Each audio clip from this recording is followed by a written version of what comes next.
Hey there everybody, this is Gary from Constricted and Addicted. Today I've got out here a snake that I don't typically bring out too often. I've got a couple of ball pythons left in my collection and I don't really interact with them too much, which is a shame because this Super Russo right here is probably one of the best ball pythons that I've ever owned. And the reality is that this is actually my granddaughter's snake. She had come to me one day and said, "Hey Grandpa, Mom told me about all the big snakes that she grew up with, and she wanted to start getting into snakes." So we went and got her actually a different ball python, and she did very well with it. So our ball python collection grew and grew, and next thing you know, I think we had like 10 ball pythons at the time, but she kind of grew out of it, and I got left with them. So obviously I'm more of a boa guy, and I went ahead and kept a couple of the ball pythons because this one right here was one that she actually picked. She really liked this snake. She worked for this snake, and I've had a hard time selling it. So Willie sticks around, and he just shed last night, so he's got fresh skin on him. He is a Super Russo het clown, blue-eye leucistic. He's a couple of years old.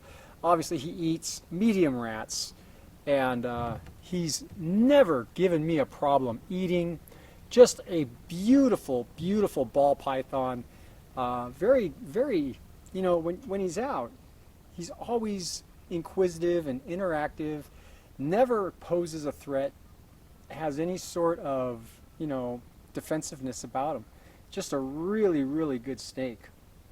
So maybe I'll have him out more often, show him in more of my videos, and I'm going to go grab one more.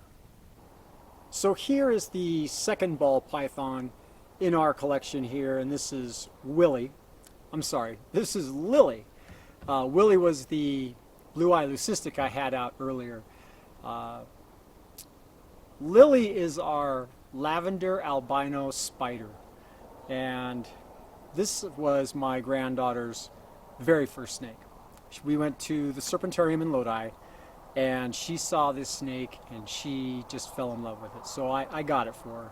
And again, you know, like I said, she's a child, so you know, she was very fascinated by this animal for a while, and then kind of, you know, grew out of it.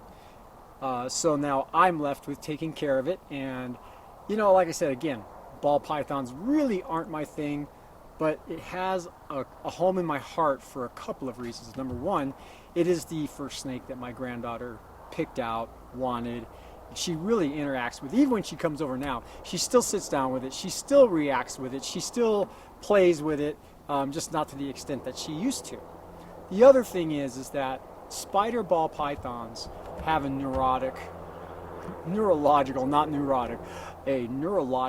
defect, or some of them do.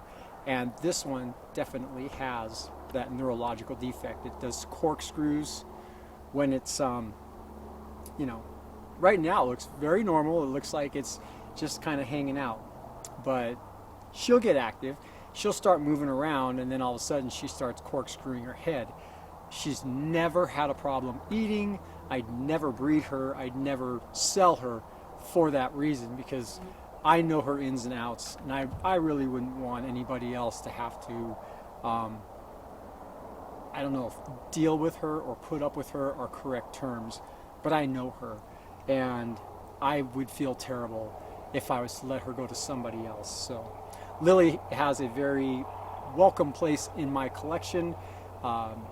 Again, I don't really interact too much with the ball pythons, but she just shed.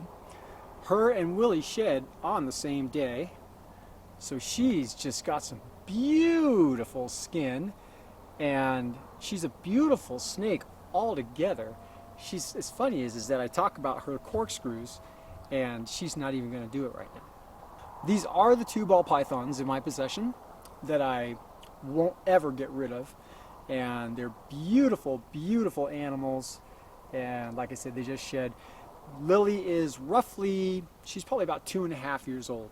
When we got her, she was very little. She was just a baby ball python, and she's getting pretty good size on her. She eats medium rats. She's definitely a growing animal, and she's got a lot of room to grow. So thanks for watching.